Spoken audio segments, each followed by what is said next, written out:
Ladies and gentlemen, Honorable Minister, dear brother Samuel, I want to begin by thanking you for making me feel and my delegation feel at home here in Ghana. I'm very excited to be stepping on the steps which were laid many generations before us by Presidents Nkrumah and President Tito, and are being continued through bold vision of President Vučić and President Mahama, as Ghana and Serbia are standing together as nations which stand for the values of the UN Charter, which stand for universal values of peace, international rules-based order, and respect of sovereign equality among nations, peaceful orientation towards economic development.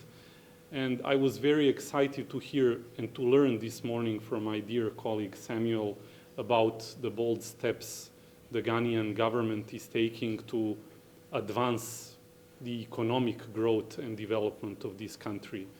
In fact, I believe that both Serbia and Ghana are countries of the future. I come from a country which has more than doubled the size of its national GDP after engaging in very difficult austerity and economic measures, and which has been able to reduce the unemployment rate from almost 20% to now below 7%, and at the same time reduce its foreign debt from 79% of the GDP to less than 50% of the GDP. And I must say that I was inspired with what I heard about the ideas of having a 24-hour economy, of ideas to push the activities of the government and of various agencies and the economic drivers to a 24-hour mode, because I believe that this can increase the pace of economic growth and development. And I see an opportunity for Serbian and other businesses from our region to connect to Ghanaian businesses and Ghanaian economy. We see Ghana as a key regional ally and partner, deeply rooted in historic friendship, but oriented towards contemporary and future cooperation. That's why we had such good discussions on economic cooperation, and throughout this visit I will see the Minister in charge for Agriculture, Minister in charge for Sports, Minister in charge for Defense. We will have extensive discussions in Parliament on how better to connect our political classes and to live up to the dream which was laid out practically 6 decades ago, that our countries should stand together as beacons of friendship and cooperation in our region. Serbia is immensely grateful to the leadership and to the people of Ghana for their continuous support for our territorial integrity and sovereignty. For us, this is a very important issue, and I assured my dear brother Samuel that Serbia is working to preserve stability in our region very actively, that it is pursuing an independent foreign and domestic policy with the economy at the center of our policies.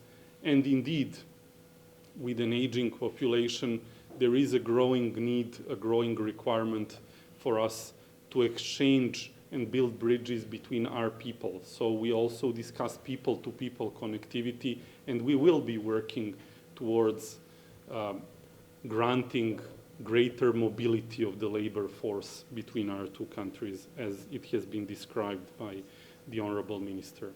I'm also very excited to confirm the words of my dear brother that we will be extending the scholarship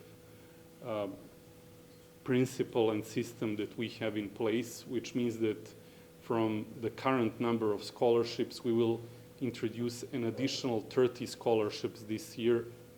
For now, we are even considering to expand this number, and I'm extremely excited about the prospect that Serbian students could come and learn here in Ghana, at the University of Ghana, about your culture, about the opportunities that exist in this region, and also in various other fields, because this is a reputable institution, and I'm sure that our students could profit from spending a part of their studies or a part of their academic careers here in Ghana, just as I'm sure that students from Ghana are profiting from studying at some of our universities. I informed and briefed in very many details my dear colleague about Serbia's balanced foreign policy. Serbia is one of the rare countries in our broader regions that is sticking to the founding principle that we mentioned at the meeting, principle that was also mentioned and instated by President Nkrumah, which means friends to all and enemies to none. This is also our policy, and as I mentioned at the meeting, the founder of our Serbian church 800 years ago, Saint Sava, who was also from the Nemanjić dynasty, one of the founders of this great Serbian medieval dynasty, famously stated that Serbia was the West in the East and the East in the West. And this has been deeply enshrined in our foreign policy DNA. So I would really love Serbia to be one of the key gateways to Europe for Ghana. And I want to assure you, dear friend, and the people of Ghana, that in Serbia you have an unwavering supporter, a country that has fought against colonialism when all other major European powers were engaging in colonial policies, a country that was fighting for independent and equal treatment among all nations when this was not the case anywhere else in Europe. And we are proudly continuing these traditions to this very day, and we are taking it to the future. Serbia is presiding over the Global Partnership for Artificial Intelligence, and we want the people of Ghana and the people of Africa to, together with us, shape the future of this dramatically important technology, and to take future in our own hands by governing jointly how policies on this issue will be shaped in the coming period. So there are so many areas in which we will, in these 4 days, deepen our ties. Serbia is catering for its own defense needs, has a very extensive defense industry, and we are producing so many things and working closely with our partners, including Ghana, to bring cutting-edge technologies that prevent maritime threats such as smuggling, contraband, and things like that. We have institutes for biotechnology in the agricultural sphere that can work very closely with the Ghanaian counterparts. And I'm absolutely convinced that this will be an introduction to an ever-increasing number of exchanges between line ministers as well, which is immensely important because it will introduce a new strategic note to this long-standing friendship.